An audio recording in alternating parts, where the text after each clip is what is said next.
Hello guys, welcome once again. In this video we are going to see how to write a simple C program to check whether entered character is an alphabet or not.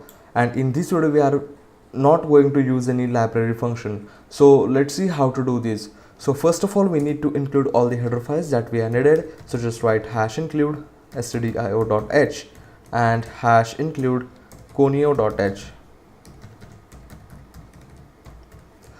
like this. After that we have to write the main function, so just write int main, and inside these two curly brackets we have to write a logic for the main function.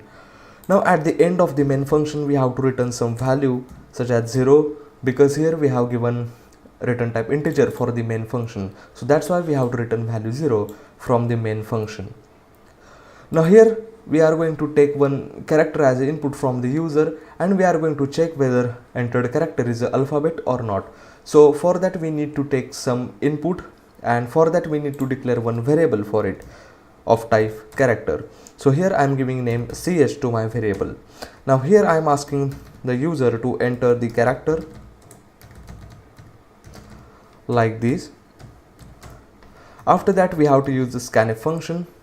So here we have to use %c because we are going to take a character as an input from the user, so that's why we have to use %c, and after that we have to give address of ch like this. Now after execution of this scanf function, whether or the entered character will be stored in this variable ch.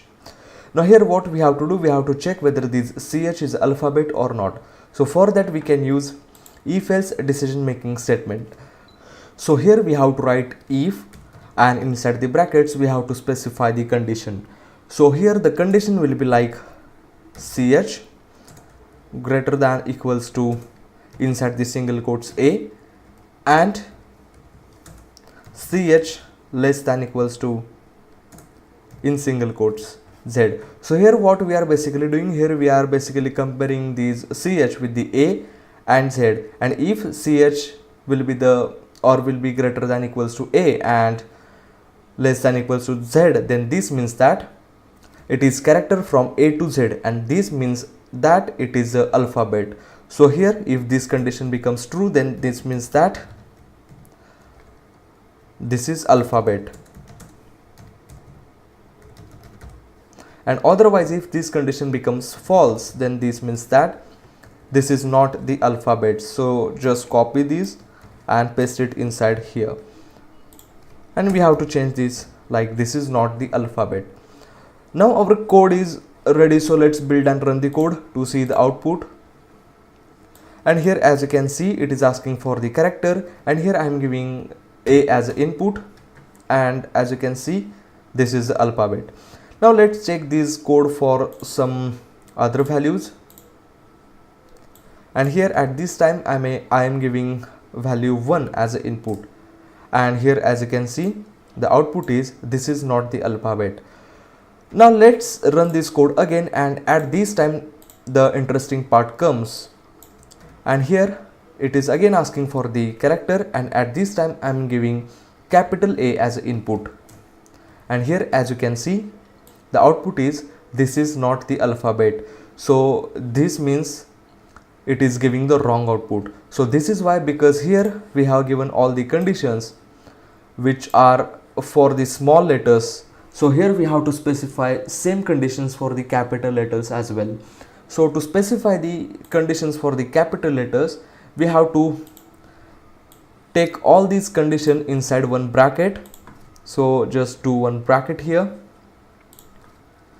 like this, and after that we have to use OR operator, and here we have to specify the same condition. So just copy these and paste it here, and let's change these small a to capital A and these small z to capital Z. So here we are basically using the logical OR operator. Now the question arises, why to use logical OR operator? So the logical OR operator is basically used in situation where we have multiple conditions, and if one of both conditions or one of multiple condition gets satisfied, then we have to execute certain code. So in this case, if one of these two condition becomes satisfied, then we have to print like this is the alphabet, and if both of these condition becomes false or all the condition becomes false, then this means that this is not the alphabet.